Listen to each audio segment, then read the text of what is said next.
and he's your headline act tonight, ladies and gentlemen. So, ladies and gentlemen, his name is Bend Over. Are you ready to give all your love and respect and passion, passione for this man? Ladies and gentlemen, can you do it? Yeah. I said, can you do it? Yeah. You know what, Andre, we talked about this. And at the start of the show, I said, Andre, you look like a little fella who's got a massive cock between his legs, probably bigger than a headline act. And then you stood up, and it was apparently you didn't. But Andre, I think it's only pertinent that you start the round of applause for our headline act. So Andre, I want you to start the applause and make some noise, and we're going to all follow Andre's lead. So Andre, 1, 2, 3.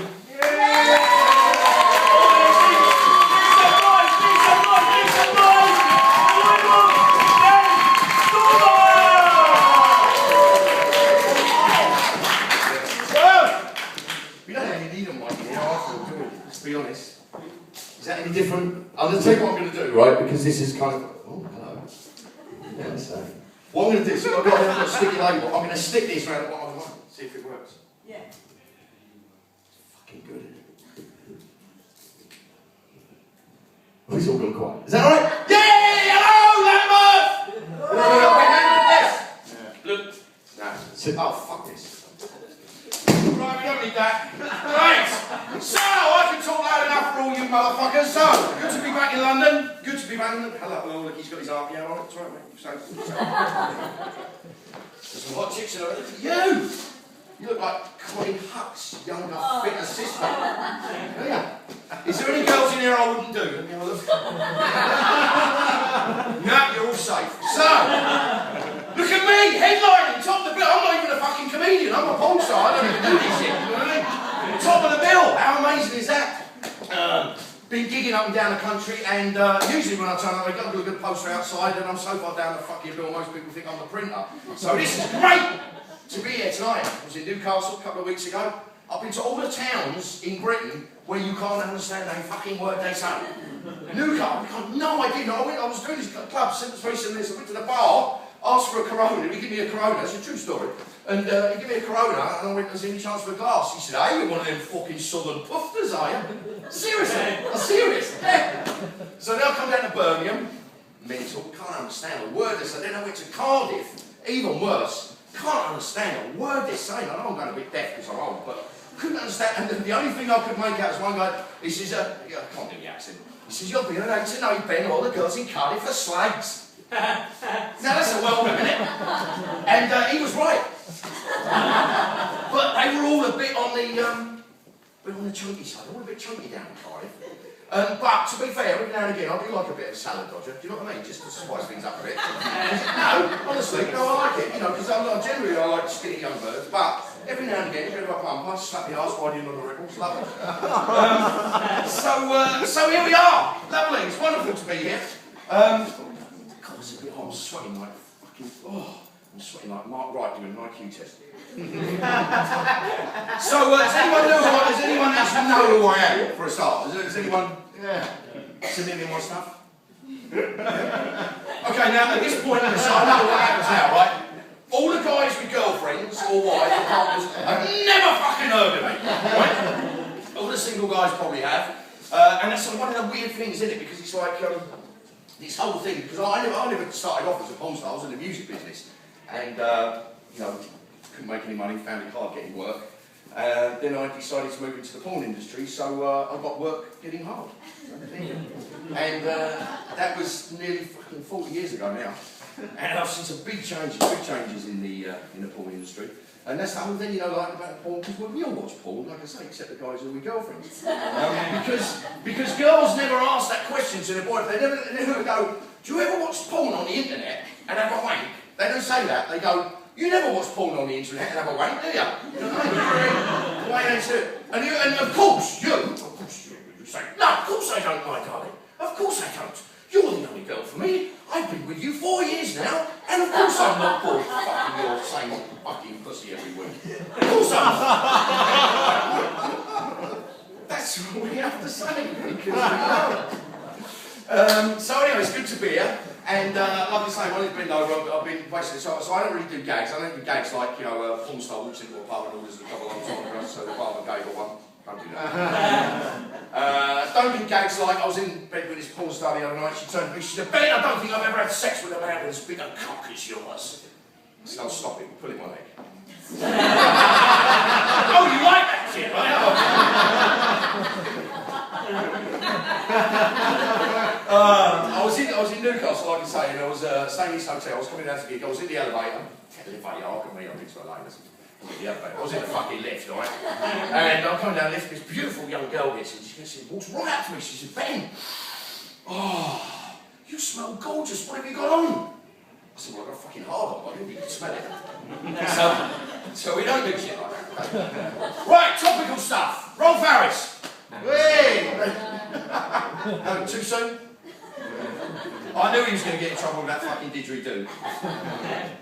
And there is, because I work with Rolf. It's strange, my life, but I worked with Rolf Harris in the late 70s, early 80s. And he actually told me this gag. So I'm going to send you down because I've waited 40 fucking years until the fucker's been in the news. So anyway, basically, it's a girl. By the way, when he's having sex, do you think, because the thing you're all about is the thing with, you know, like, what's the point of going into show business if you can't get fucking chicks? You know what I mean? That's the point. I don't get it. But anyway, do you think he goes, when he's having sex? Do you think he does that? You know what I mean?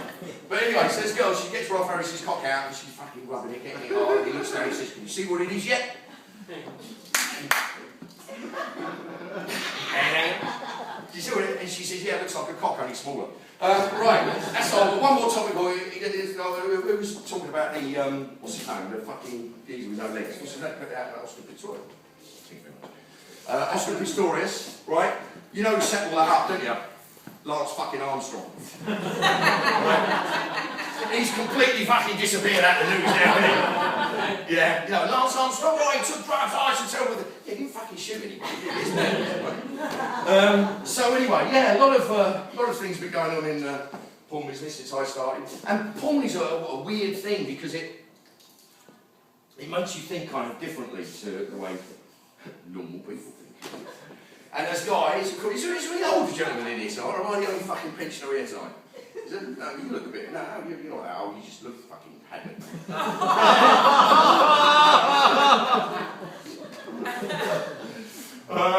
Yeah, so porn makes it completely gives you a different outlook. Like most guys here, I'm sure you'll agree, like when you're growing, I can't fucking concentrate, but you like, you look really fucking hot, I love it. Anyway, right, I'm not going to look at you because you're too, because I'm just thinking of a freezer. You know what I mean? Chocolate and cream and stuff. So when we're growing up, the guys, as you know, your mum and dad, you know, they try and lead you in the right direction. They say, you've got to put women on a pedestal. Fantastic. In the porn industry, we don't really exactly do that. What we do is we just tend to bend them over the pedestal and fuck up the arse.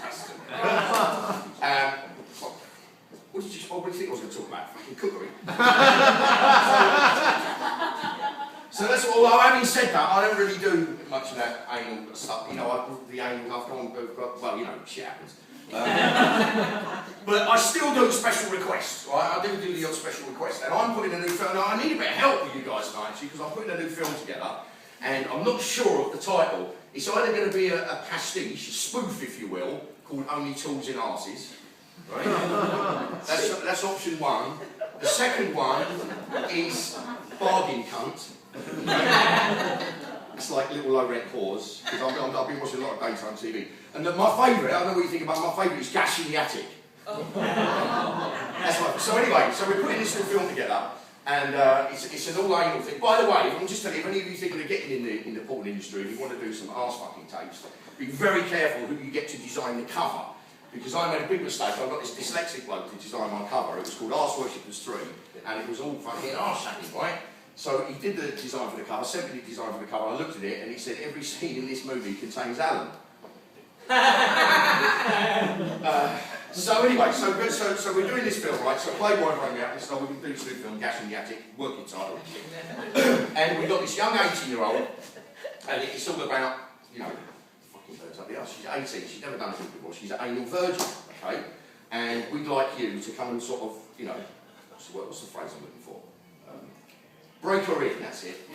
Normally someone in the audience shouts that out, but you're not playing the game tonight, are you? So I was sent to break her in. And to be honest, you know, when they rang me up, they said, Ben, you know, I mean, I'm fucking nearly 60, right? It's not funny about being old, is it? I'll try it again, I'm nearly 60. Hey! Anyway, so, and you know, and they said, look, you know, would you like to come and take this young 18-year-old's anal virginity? So I thought about it for like about half a second. Said, when do we start? So anyway, so we got there, and it's at that point. Now, I don't know if you guys have ever noticed this. I hope it's not only me, but we have two types of hard-ons, don't we?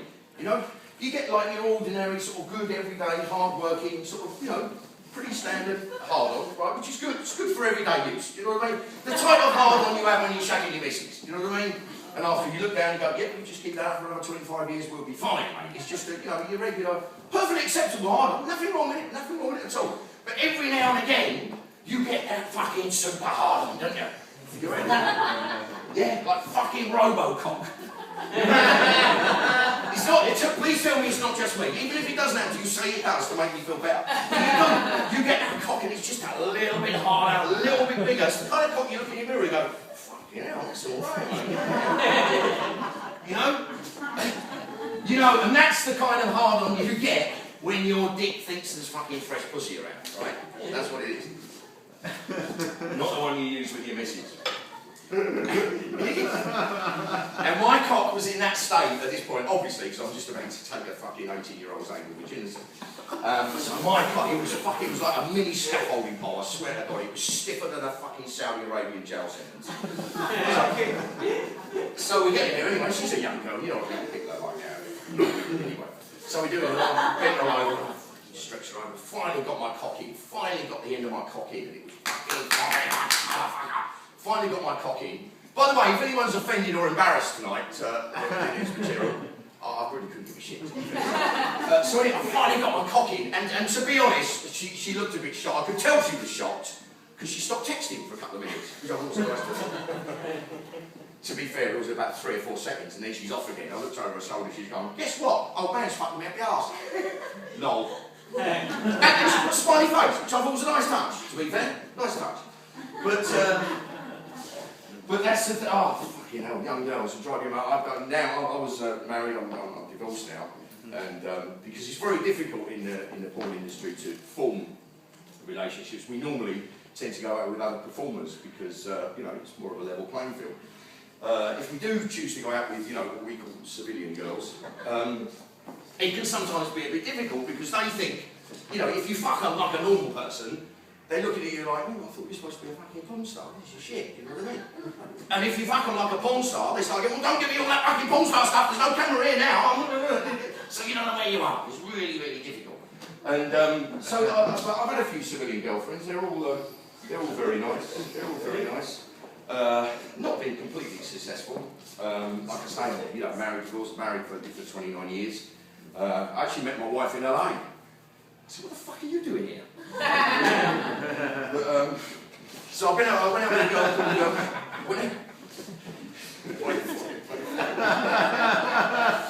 I went out with a girl called Hayley for a while. That was a bit of a disaster. Sex life was shit. She only came once every 76 years. Can't wait for that. Come on. That's a good gag. Come on. And I started going out with this other girl, but she was really, you know, a bit like you, really pale, like sexy and white skin, like a... Anyway, really pale white skin. Took her to Spain on holiday. Bit of a disaster. She was only on the beach for 20 minutes. Looked like a fucking baby bell. So we blew that out. But a lot of things I'm missing. A lot of things I'm missing in the porn industry. I'm missing things in the porn. I'm missing things in real life. One thing I'm missing more than anything: hairy fucking pussies. What the fuck ever happened to hairy pussies? Now, like I said, I don't want to embarrass anybody, but has any girl in this room tonight got a hairy pussy? What happened? How did that happen? when I started in this game in August the 16th, 1979, I can still remember the date. Every girl had a fucking hair, and I'm missing it. You know, somewhere in the 90s, every bird in the world, suddenly some fucking, I don't know, like a mass George Orwell-esque radio announcement that told every bird they've got to shave their fucking pussy. Now I'm missing it now. I'm missing a bit of hair at the downstairs buffet. You know what I mean? I'm missing that fucking lovely bit of bush around the old squiggy hinge. We're in London, so I can do rhyming slangs. Round the old fisherman's catch. Snatch, right? I'm doing Cockney rhyming slang now, right? So, but I'm missing that hair down there because, I mean, don't get me wrong, I just love fucking pussy, you know what I mean? Shave or hair, I don't give a shit, to be fair. You know, I love shaved pussies when they've got no lippage. You know, because I love comparing lips and pussies, you know what I mean? Sometimes you get them fuckers, and the chicks really don't like this, they get really pissed off. You know when they've got like this, and they're unequal lengths? You know what I mean? And you try and pull the other one down and make it the same length as the other, it just keeps going up. Don't do that, it doesn't work on a first date, to be fair. But I love shaved pussies, the ones with no lips. Beautiful, look like a fucking money box, don't they? And I love licking pussy. And all chicks love having their pussy. All girls, you love having your pussies, don't you? Yeah.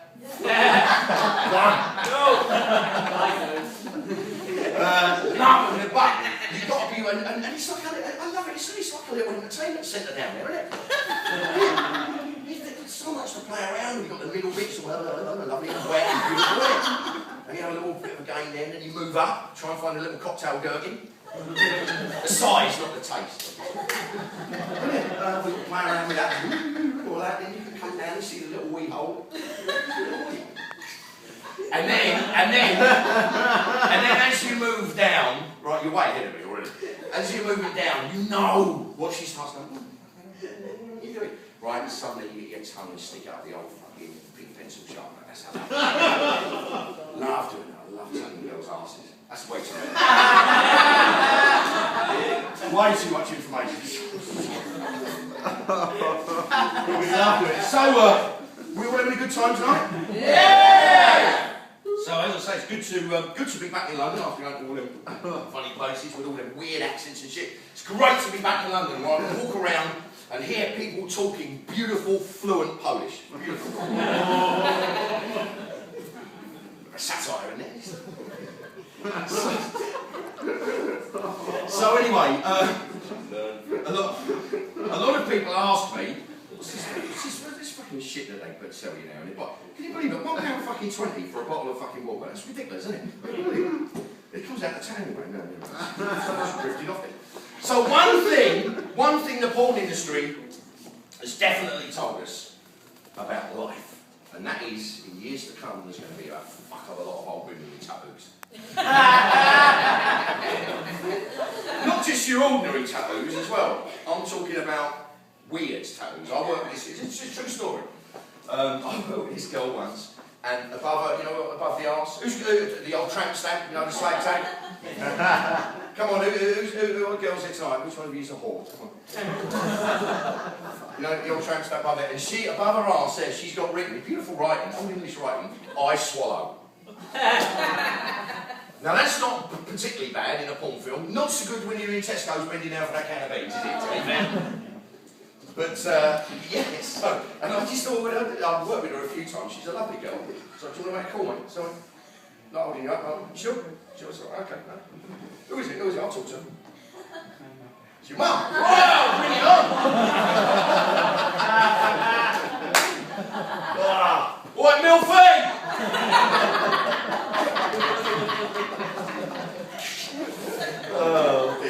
Fuck me, where was I?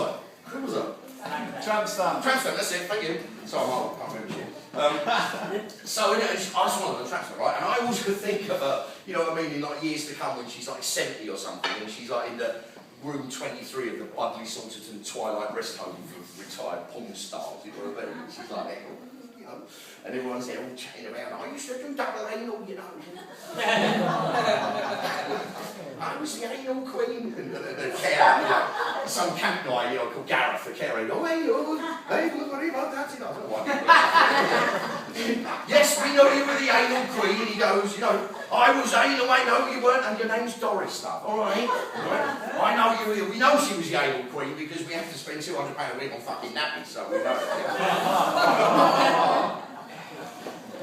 But I thought, in order to get around this, when she's old, it would be great to get another tattoo done. So when she's in there being oiled out, you know, on the fucking, you know, what that thing that they bring them out the bath, like the fucking engine of hoist, they drag them out the bath, and swings it round, and it says, I swallow, and then underneath it says, but somebody else has to do the chewing. Whoa! Whoa! Come on! Be fair. This is just weird. Wait. Oh, you can see your mum? Go and tell your mum. How old's your mum? I'll give her a number. That's all right. No, I like, yeah, she's obviously an older lady. And people say to me, they say, Ben, why the fuck don't you ever go out with someone like, some women like your own age? Have you fucking seen women my age? You know what I mean? Liz Hurley and Demi Moore ring up for a threesome, then I'm on, right? But they obviously lost my number. But, you know, what the fuck is all that about? No, you know, Jesus, no, it's you know, judge me, I don't care. I really don't care, to be fair. It's, so that's tattoos for you. What else does Paul tell us about? Oh, okay. Oh, that's all right. That's all right. You're allowed to do that. Yeah, what's your name, baby? Samira. You was here last time I was here, weren't you? Wow. I'll do some different stuff tonight, huh? Yeah. Who's your friend? Who's your sexy lesbian friend? Huh? Were you? Did I try and pull you last time as well? Sorry, you're both in the wank bank. It's all right. So, yeah, so what else is there here? Well, of course, you know, the fucking great elephant in the room, the internet. Yeah. Fucked everything. Yeah. That's why I'm here. Fucked everything. What is it about the internet? I mean, the thing is, well, apparently, I don't know if you saw this, but it was 3 or 4 months ago, Google or AOL or one of them people, they did a survey and they discovered, this is not mental, they discovered like 80% of all computers in the world have got porn history on them, which is an astonishing statistic, more astonishing for me, because that means that 20% of computers in the world haven't got any porn history on them. How the fuck can anyone in the world have a fucking computer and not have looked at porn? That's just mental, that's wrong, for a start, that's just wrong. But that's what it is, and you can't get away from porn on the internet. Either you're looking through the bleeding Argos catalogue or something. You know what I mean? Trying to order a new charger for your iPhone, and suddenly, bing! Pop-ups all over the place. Pop-ups all over the place. 8 Japanese schoolgirls, 1 giant octopus. You do the maths. Click it up. How could you not? Fucking IKEA catalogue. Your dining table. Bing! It comes up. Bing, bing, bing, all the time. Bing, bing, bing. See Françoise with her 48 double G tits. Swing from side to side as she wanks herself off with her giant baguette. Right? But there's more. More than an eyeful. See? Because she's French. Click here. And the worst one of all, this drives me mental. I don't know if you've seen this one, guys. You're sitting there, just over there, little wank, in front of a nice little wank. Nothing wrong with that, a lovely little wank. Suddenly, this fucker comes up right in the middle of the screen and says, "Hi, I'm Derek. Are you tired of jerking off to porn?" No! No, I'm not, Derek. No! That's why I'm sitting here jerking off to porn. In fact, I was just about to come when your fucking face coming to me, and now I've jerked off to you! Motherfucker! Terrible. Unusual shit I've done some unusual shit. This is when I used to do when I do my one-man show, I always do like a B&Q afterwards. Not B&Q. Is this Q&A? That's my mum. My mum rang me up. So this is my mum rang me up for. I said, I'm doing a stand-up gig tonight in London. She went, "Oh right, you can only went to New Malden." I went, "Yeah." She said, "Oh, can you just get me some coat hooks from B&Q?" That's what it was. Seriously, that's bad. I said, "Mum, I'm doing a comedy gig. You're supposed to be wishing me luck, but I was with a fucking coat hooks from B&Q. Now you fucked my act." So anyway, I usually got a Q&A. That's what I mean. At the end. And people always ask me what's the most, unusual sexual situation you've been in, or the most unusual scene. And I need to ask a question. And this question is last week when I was in Birmingham, someone answered, yeah. Now, has anyone in this room ever fucked a midget? Good, right? I have, so you don't have to, right? That didn't work last week because some bloke in the audience says, yeah, I fucked a midget. I went, oh, shit. I was the only one. So anyway, a little bit of background. It's a true story. A little bit of background. How it works? Shall I finish this off? You all right? We all right? Yeah, okay, cool. So, no one knows this, right? So anyway, a little bit of background. In America, Sunset Strip, I don't know if you know it, Sunset and Vine, it's a big crossroads. And there's always loads of guys, you know, homeless guys and all that, standing with signs saying, you know, we'll work for beer or we'll work for whatever, you know, no work, you know, no job too small, all that kind of stuff. And driving down Sunset, on Sunset and Vine, every day, my mate, who works for Vivian Pictures, used to drive to the office every day, and he used to see this little midget girl every day, standing on the bench with this sign saying, no job, too small. You got it. And he said, oh, so we don't went weird, you know. So anyway, in the end, he stopped her and he said, look, you know, have you ever thought about getting in the adult industry, you know, because we seem to be fresh out of midgets at the moment. So she said, yeah, anyway, she signed a contract with Vivian and she ended up being a bit of a porn star. She was called Bridget the Midget. You can Google her, she's and she ended up being a little bit of a sort of star, and she got right up herself because she was, you know, the only one. And people started treating her like a celebrity and stuff. And they thought it would be a good idea to bring her over to London. They did a documentary on her and to shoot a scene with Ben Over. So she comes over to London, and we're at the studio. We're waiting for her to turn up. She finally turns up in a taxi, well, minicab. And she's walked in, and she's got this fucking entourage behind her, right? This fucking guy, she's got this entourage behind her who's happy, dopey, so anyway, by the way, I'm going to say there's no punchlines in this, it's just I think it's a funny story. So anyway, we're in there and we're getting into the scene, and we have to show, I don't know if you're familiar with the way porn works. You obviously aren't, obviously, because, you know, you've never watched porn in your life.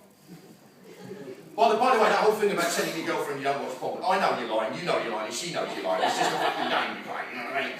So anyway, so we got in Bridget, and it's a bit of a mind fuck, to be honest, if you can imagine, because she's like, yay big, you know what I mean? And she's had all this like sexy gear made, you know, like little stripper heels and stockings and that, and it's like, it's kind of wrong on every level, but I don't know, anyway, fuck it.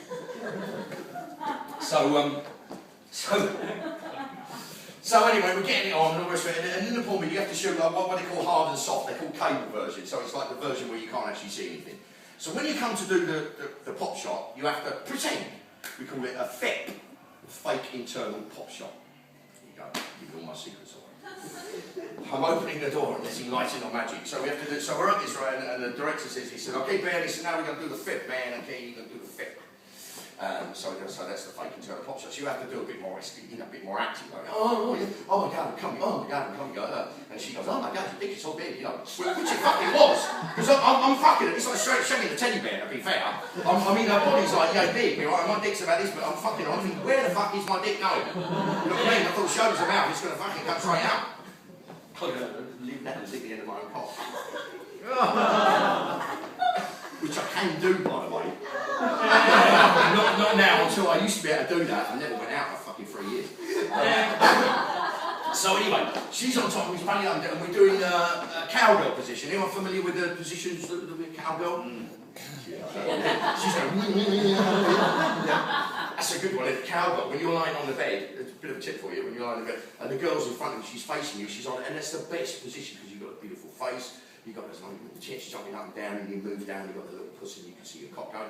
Just a little tip for you, if you're in bed and you've got one of them flat screen tellies on the end wall, put it on one of them channels with the blue screen on it, okay, that lovely backlight comes through. Seriously. So anyway, so she's bouncing up there, we're doing the fake internal pop shots, so we go, oh my God, yeah, fucking little pussy. She's, oh my God, your dick's so big, Ben, you know, something like that. Anyway, so the director's going, okay, Ben, yeah, give 5 seconds, and then give a big thrust. Big thrust, big come thrust. Whoa, she shot off my cock. Right? About 3 feet in the air. Bounced bounced on the bed and got behind the end of the bed. I'm thinking, oh no, every muscle in my body is wanting to laugh. And I'm seeing these fucking people sitting there, these guys sit like that. And I'm looking at me and say, you fucking laugh, you're dead. Right? So, anyway, so she's there, suddenly, I'm seeing this like little hands come up there. Your fucking head's all over the place. What the fuck are you there for, man? I said, oh, sorry, I was only acting, it wasn't a big deal.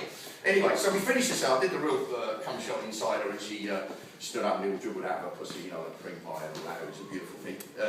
But anyway, it was a bit of a nightmare at the end, and suffice to say, it was weird. So I'm never doing that again, and suffice to say, I've had midgets up to here. That's the punchline.